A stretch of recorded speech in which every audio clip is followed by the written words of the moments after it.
Shalom para pemirsa di seluruh tanah air Indonesia. Senang sekali kita dapat berjumpa pada hari ini untuk bersama-sama kita berdiskusi tentang pelajaran firman Tuhan, yaitu pelajaran Roh Nubuat dengan episode yang ke-26. Tentu kami berharap para pemirsa juga yang saat ini sedang mengikuti acara ini, biar kita bersama-sama mendengarkan pelajaran firman Tuhan ini, yaitu mengenai Roh Nubuat, yang akan tetap dipandu seperti biasa oleh Bapak Pendeta Egulto. Shalom Pak. Shalom. Sehat Pak sampai hari ini? Sehat. Baik Pak Pendeta, kita akan pelajari atau mendiskusikan tentang pelajaran Roh Nubuat ini ya Pak ya. Kita sudah memasuki ke pelajaran yang ke-26, yaitu Nubuatan 2300 hari, yang diambil dari Daniel 8 ayat 14 ya Pak ya. Pertanyaannya Pak sekarang, bagaimana sih Pak permulaan timbulnya gereja Masehi Advent ke-7 dihubungkan dengan peranan Nyonya White dengannya? Jadi permulaan munculnya gereja Masehi Advent hari ke-7 ini memang menggenapi nubuatan. Tolong Ibu baca salah satu nubuatan yang tertulis dalam buku Wahyu 10 ayat 7 sampai 11. Tetapi pada waktu bunyi sangkakala dari malaikat yang ia beritakan kepada hamba-hambanya, yaitu para nabi, dan suara yang telah kudengar dari langit itu berkata pula kepadaku, katanya, pergilah, ambillah gulungan kitab yang terbuka di tangan malaikat yang berdiri di atas laut dan di atas bumi itu. Lalu aku pergi kepada malaikat itu dan meminta kepadanya supaya ia memberikan gulungan kitab itu kepadaku. Katanya kepadaku, ambillah dan makanlah dia. Ia akan membuat perutmu terasa pahit, tetapi di dalam mulutmu ia akan terasa manis seperti madu. Lalu aku mengambil kitab itu dari tangan malaikat itu dan memakannya. Di dalam mulutku ia terasa manis seperti madu, tetapi sesudah aku memakannya, perutku menjadi pahit rasanya. Maka ia berkata kepadaku, engkau harus bernubuat lagi kepada banyak bangsa dan kaum dan bahasa dan raja. Baik. Jadi ini adalah nubuatan tentang sesuatu yang akan dialami oleh umat Tuhan. Dia katakan di situ, ambil buku itu dan makan, dan itu di dalam mulutmu manis, tetapi setelah tiba di perutmu menjadi pahit. Apa artinya ini? Nah, inilah yang kita mempelajari. Para reformator dahulu, mereka mempelajari nubuatan terutama tentang hari kiamat.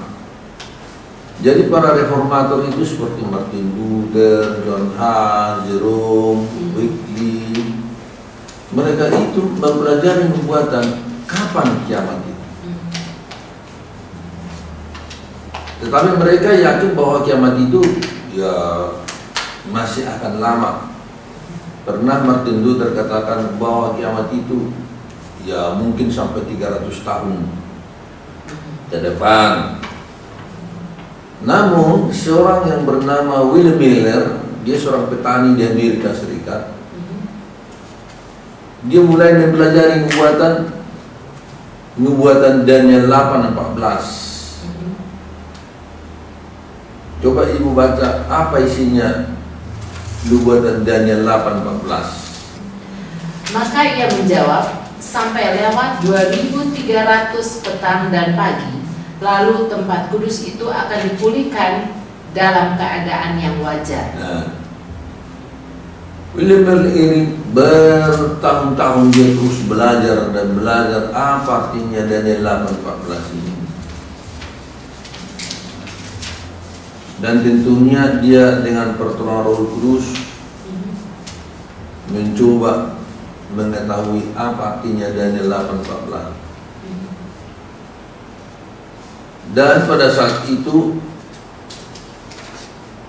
dia mempunyai pendapat Dan dia pikir bahwa setelah 2300 petang dan pagi itu tempat kudus dipulihkan dalam keadaan yang wajar.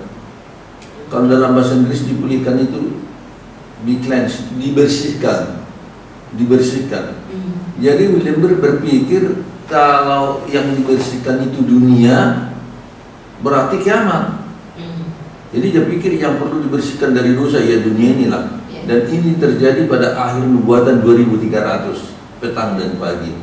Nah, kalau begitu Pak, bagaimana mereka membuat perhitungannya itu sehingga mereka berkesimpulan untuk menetapkan satu hari dunia ini kiamat pada satu hari oleh berakhirnya nubuatan tersebut. Nah, disinilah William Miller di dalam mempelajari nubuatan ini dia mendapati bahwa nubuatan 2300 itu akan dimulai dari pernyataan Daniel 9 ayat 25. Tolong membaca apa Daniel 9 ayat 25 itu.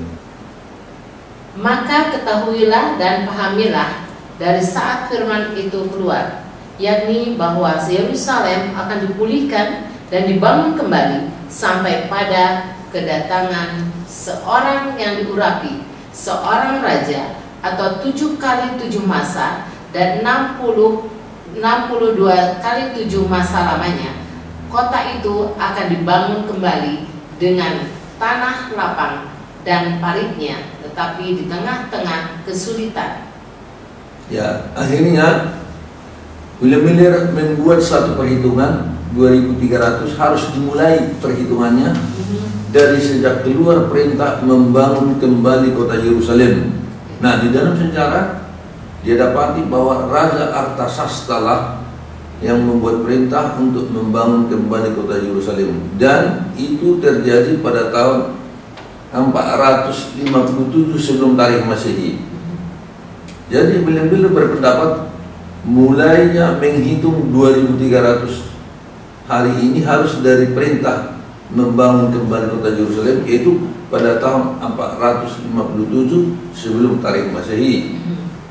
Kemudian dibuatlah perhitungan tadi. Perhitungannya dikatakan tadi ya. Maka ketahuilah, pahamilah dari saat firman keluar membangun kota Yerusalem kembali sampai kedatangan seorang yang diurapi, yaitu seorang raja. Lamanya 7 kali 7 masa dan 62 kali 7 masa. Nah, jadi pertama-tama ya 7 kali 7 masa itu membangun kota. Kemudian 7 kali 7 masa dan 62 kali 7 masa itu tiba pada seorang yang diurapi, yaitu seorang raja. Jadi William Miller berpendapat bahwa satu masa itu adalah satu hari. Satu hari di dalam nubuatan itu 1 tahun. Coba ibu baca dalam buku Yehezkiel 4 ayat 6. Kalau kita belajar nubuatan, 1 hari itu yang tak berapa tahun. Yehezkiel bunyinya, kalau engkau sudah mengakhiri waktu ini, berbaringlah engkau untuk kedua kalinya, tetapi pada sisi kananmu dan tanggunglah hukuman kaum Yehuda 40 hari lamanya. Aku menentukan bagimu 1 hari untuk 1 tahun. Ya, jadi kalau berbuat nubuatan itu 1 hari, itu 1 tahun. Jadi ini 7 kali 7 masa, 7 kali 7 hari, 49 hari, 49 tahun. Nah, dihitung sekarang. Mulai keluar perintah membangun Yerusalem pada tahun 457, tambahkan ke situ 7 kali 7 tahun, tambah 49. Didapati tahun 408 sebelum tarikh Masehi, kota Yerusalem selesai dibangun. Terus ditambahkan lagi 62 kali 7 masa sampai kepada seorang yang diurapi. William Miller berpendapat, siapa yang diurapi? Yang diurapi itu Yesus. Kapan diurapi? Waktu dia dibaptis di Sungai Yordan, diurapi dengan Roh Kudus, turun seperti apa? Merpati, itu Roh Kudus. Jadi dihitung pas pada tahun 27 setelah tarikh Masehi, Yesus dibaptis dulu di Sungai Yordan oleh Yohanes Pembaptis. Nah, itulah kegenapan daripada 7 kali 7 masa tambah 62 kali 7 masa hingga pada seorang yang dirapi. Yesus dibaptis tahun 27 tarikh Masehi Sungai Yordan. Tepat sekali, Pak. Iya. Kemudian nubuatan itu lagi, Ibu, kita lihat di dalam nubuatan yang berikut, Daniel 9 ayat 27. Daniel 9. Raja itu akan membuat perjanjian itu menjadi berat bagi banyak orang selama 1 kali 7 masa. Pada pertengahan 7 masa itu, ia akan menghentikan korban sembelihan dan korban santapan. Dan di atas sayap kekejian akan datang yang membinasakan, sampai pemusnahan yang telah ditetapkan menimpa yang membinasakan itu. Ya, jadi kita lihat, Bu, ya, mulai dari pembangunan, perintah membangun kota Yerusalem 457 tambah 49, kota Yerusalem selesai dibangun tahun 408. Tambahkan lagi 62 kali 7 masa hingga kepada seorang yang dirapi tahun 27 tarikh Masehi, Yesus dibaptis. Tambahkan lagi 1 kali 7 masa. Jadi kalau kita hitung tambah 7 tahun 27 tambah 7, 27 tambah 7 34. Tahun 34. Ya. Pada pertengahannya itu, pertengahan 1 kali 7 masa tadi, Bu, ya, dihentikan apa? Korban sembelihan dan santapan di atas sayap kekejian akan datang yang membinasakan. Jadi pada pertengahannya, jadi kalau kita bagi 2, 1 kali 7 masa bagi 2, 3,5. Jadi tambahkan 27 tambah 3,5 tahun 31. Ya. Ya, dibulatkan jadi tahun 31. Apa yang terjadi tahun 31? Yesus disalib. Waktu Yesus disalib, apa yang terjadi di dalam Ka'bah itu? Robek tirai yang membatasi, ya, bilik yang suci dan yang maha suci. Artinya stop semua upacara Ka'bah. Tidak ada korban-korban lagi, karena sudah datang korban yang sebenarnya. Yesus sudah mati disalib. Jadi sejak kematian Yesus tidak ada lagi korban-korban di dalam Ka'bah.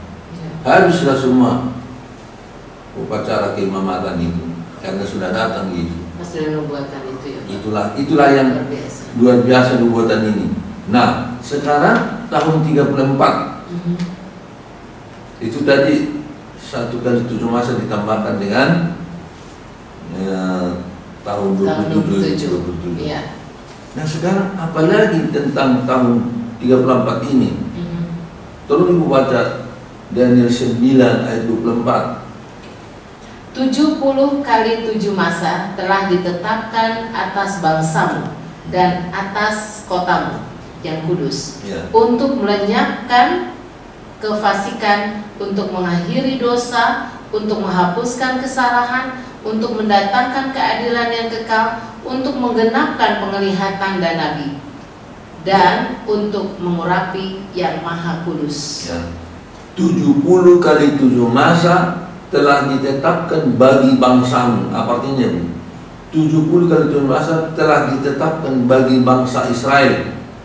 Satu titik sejarah bagi bangsa Israel tahun 34 ditetapkan sebagai umat Tuhan.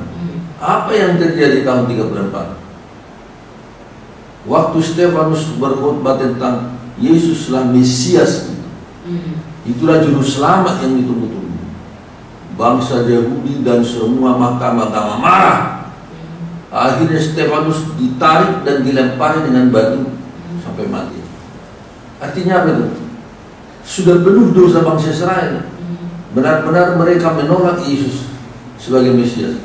Sampai di situ umat Israel, bangsa pilihan yang tidak mau memberitakan kabar selamat dan Artinya bangsa Israel pada tahun 34 ditolak sebagai bangsa pilihan Tuhan, dan mereka nggak terima Injil.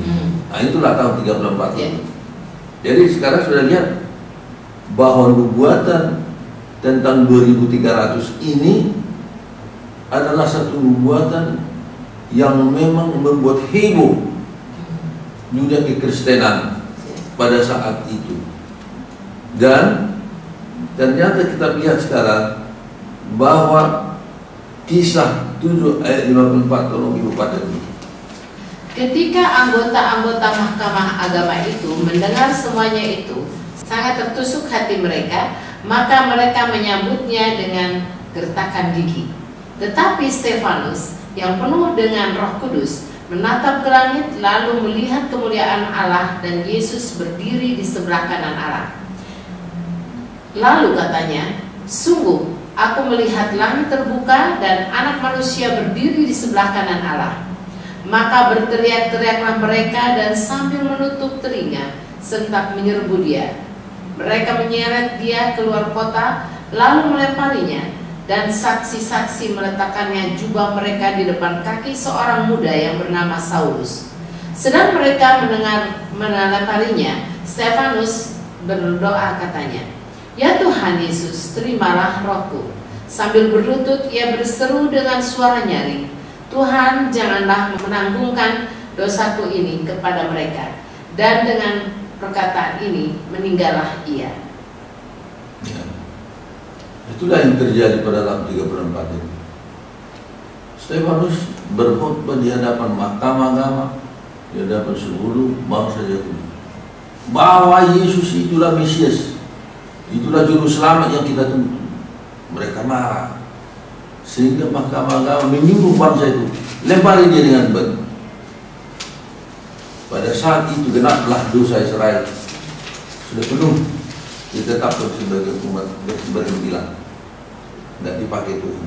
Itu tahun 34. Itulah kegenapan Daniel 9 ayat 25, 70 kali 7 masa ditetapkan bagi bangsa. Baik Pak Pendeta, pelajaran kita ini semakin mendalam terus dan semakin jelas dari nubuatan ini ya Pak ya.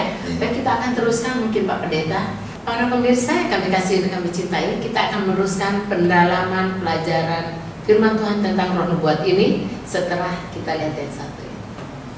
Shalom pemirsa, pada kesempatan ini kita sudah mendapatkan fasilitas dari Tuhan Yesus melalui video streaming.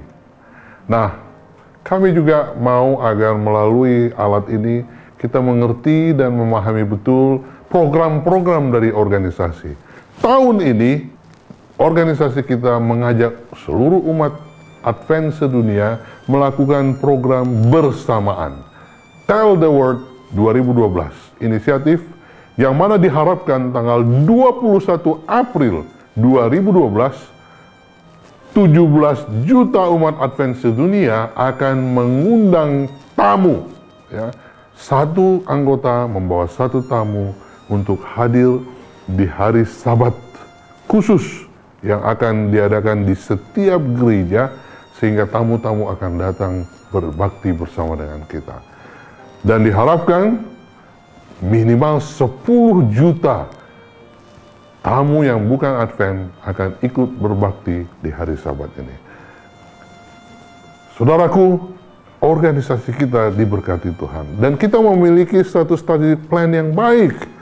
Masih ingat, mulai tahun 2010, organisasi kita sudah mengajak kita semua untuk mengalami kebangunan dan pembaruan rohani melalui doa 777 dan berpuasa setiap Sabat pertama tiap bulan. Untuk apa? Untuk mendapatkan kecurahan roh hujan akhir.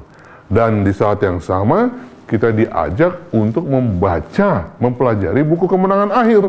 2010, 2011, membaca bersama.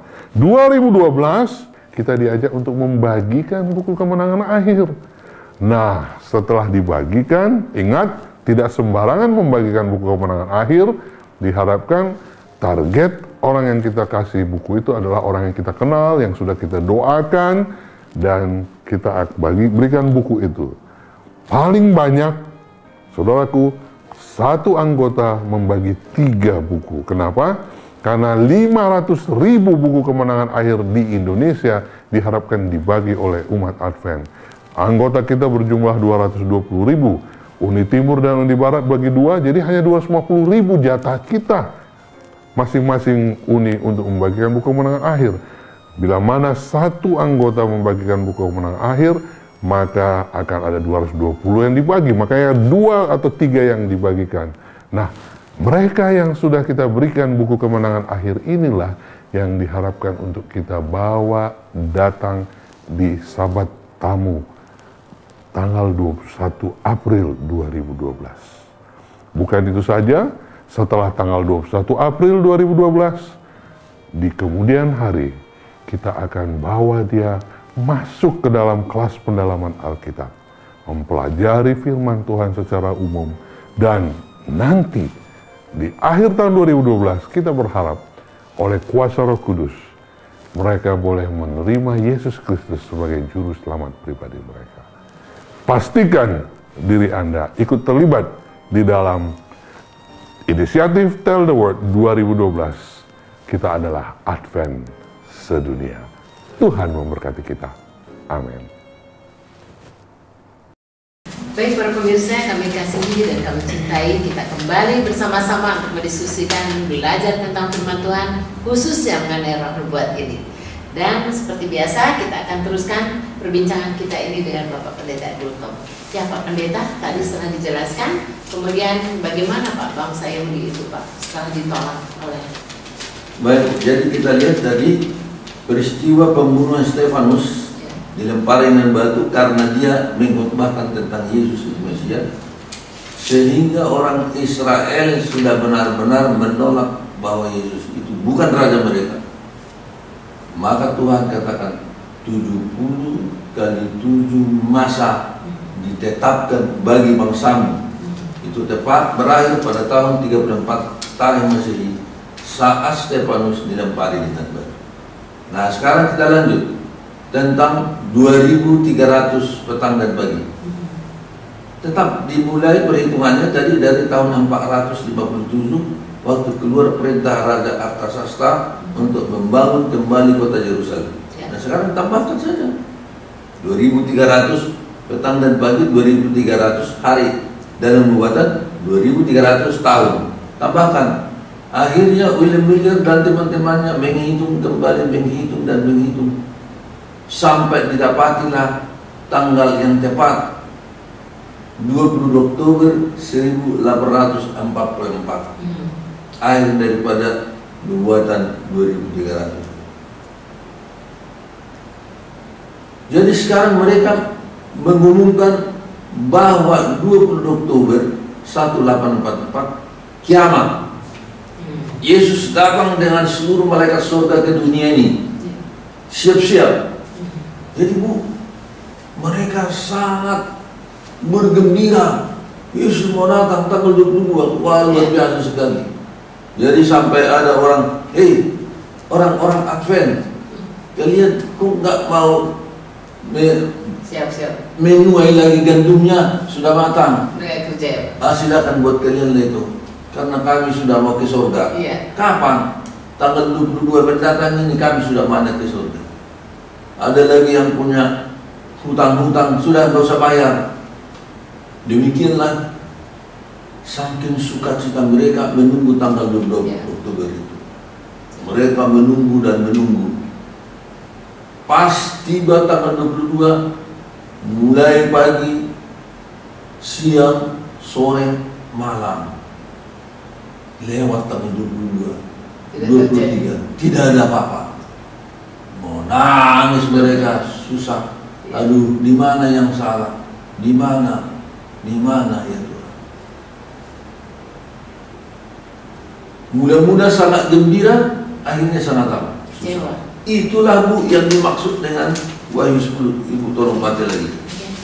Lalu aku mengambil kitab itu dari tangan malaikat itu dan memakannya. Di dalam mulutku ia terasa manis seperti madu, tetapi sesudah aku memakannya, perutku menjadi pahit rasanya. Itulah artinya. Di dalam mulut enak manis. Menunggu tanggal itu semua bergembira, tetapi ternyata tidak datang. Pahit. Tetapi firman Tuhan sudah kejadian ini apa lagi kata ayat 11? Ayat 11. Ya.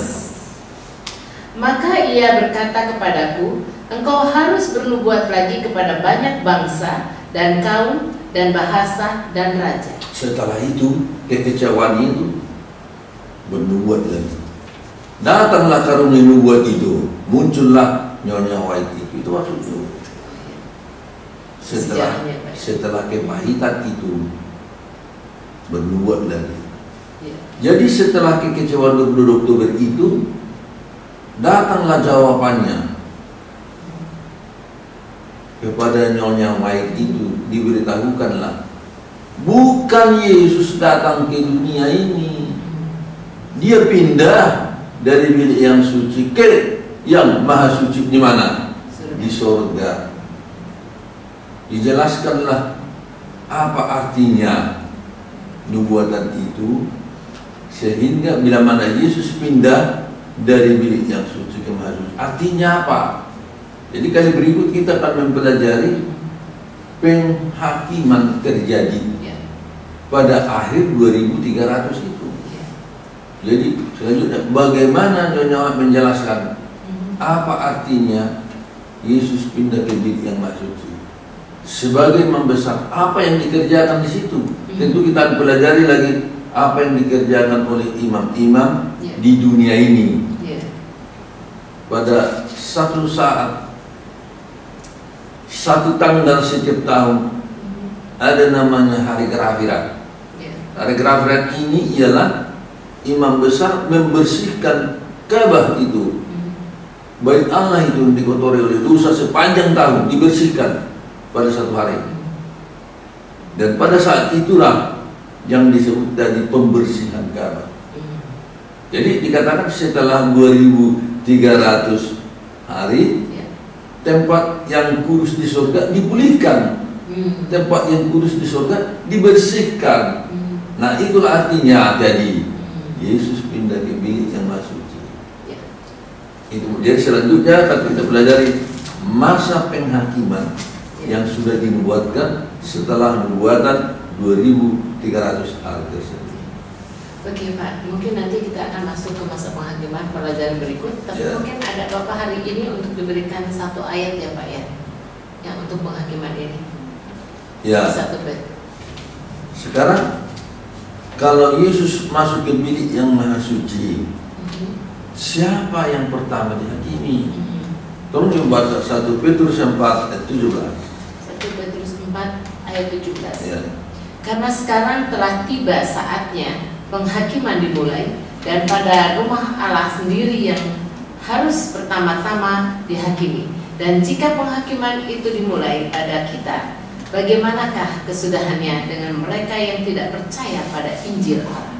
Jadi di sini dikatakan oleh Rasul Petrus, siapa yang pertama-tama dihakimi? Katakan di sini, penghakiman dimulai dan pada rumah Allah sendiri. Rumah Allah, masa rumah Allah? Umat Tuhan. Jadi Bu, bila mana dipindah Yesus ke bilik maha suci, mengadakan pembersihan dosa-dosa orang percaya, dibersihkan dari catatan dosa, dengan catatan diampuni semua, dibersihkan, akhirnya mereka ditetapkan selamat. Dan yang pertama diperiksa ialah isi rumahnya, maksudnya umat-umat Tuhan yang percaya kepadanya. Tidak diperiksa orang jahat, hanya orang percaya. Apakah orang percaya ini ada yang murtad? Nah ini harus ditetapkan. Jadi nasib seseorang itu ditetapkan melalui catatan dosa-dosanya saat dia mengembuskan nafas terakhir. Apakah dia setia? Apa dia tidak setia? Sebab ada orang tadinya setia, lama-lama mau mati dia jadi kurang setia. Ini itu makanya Yesus katakan siapa yang setia sampai akhir akan selamat. Sebab ada orang setia 50 tahun, 1 tahun terakhir dia tidak setia. Ini jadi kita melalui pelajaran penghakiman ini akan benar-benar sadar bahwa akhir hidup kita inilah yang menentukan nasib sebenarnya. Amin. Ya, sangat luar biasa sekali Pak Pendeta, yaitu pelajaran dari nubuat ini yang mana membuka pikiran kita, jadi kita boleh mengerti. Tapi untuk lebih mengertinya lagi Pak Pendeta, kita akan berjumpa pada pelajaran kita yang berikut nanti ya Pak ya.